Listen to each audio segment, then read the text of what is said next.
Crystal Faye S. Alvier po. I am 6 years old po. My name is Ethan Gabriel S. Alvier.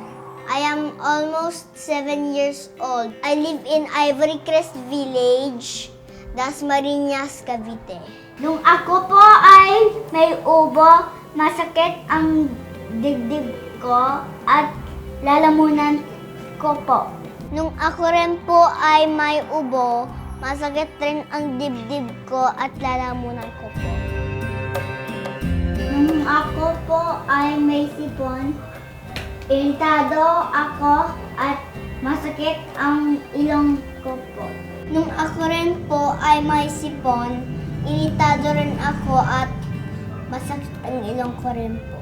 Nung ako po ay may tonsillitis, masakit po ang lalamunan ko po. At hirap ako po kumain ng pagkain po. Nung ako rin po ay may tonsillitis, masakit rin po ang lalamunan ko po. At hirap rin ako pong kumain. Umiinom po kami ng mga gamot. Nung nagkakasakit po sila, masakit po sa aming kalooban bilang kami ang kanilang mga magulang. Siyempre po, nakikita mo pong nahihirapan sila. Hindi ako gaano nakakapag-concentrate sa trabaho dahil inaalala ko nga yung kalusugan ng mga anak ko. Nagiging problema rin namin minsan yung pambili ng gamot. Hindi na po kami inuubo at sipon at wala na po kami yung tonsillitis.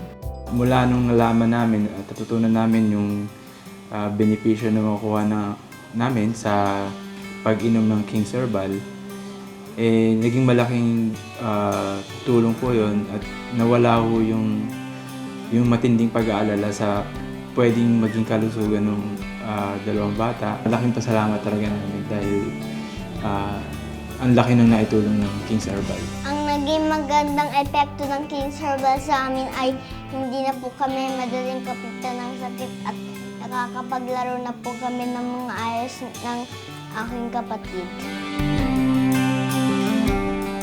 Kami po ay taos-pusong nagpapasalamat sa ating Panginoong Diyos sa pagkasangkapan niya sa King's Herbal at kay Karay Herrera.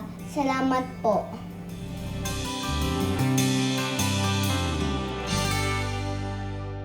Minabuti ko po sapagkat kung pupunta pa kayo sa main office, napakalayo. Kaya naglagay po kami yung pong cell number na nakalathala sa ilalim ng screen na ito. Pwede po kayong makipag-ugnayan at ito po ay sinasabi ko at pinatotohanan, ito po ay authorized distributor ng Abanyong Lingkod mula pa noon at magpakailan pa man.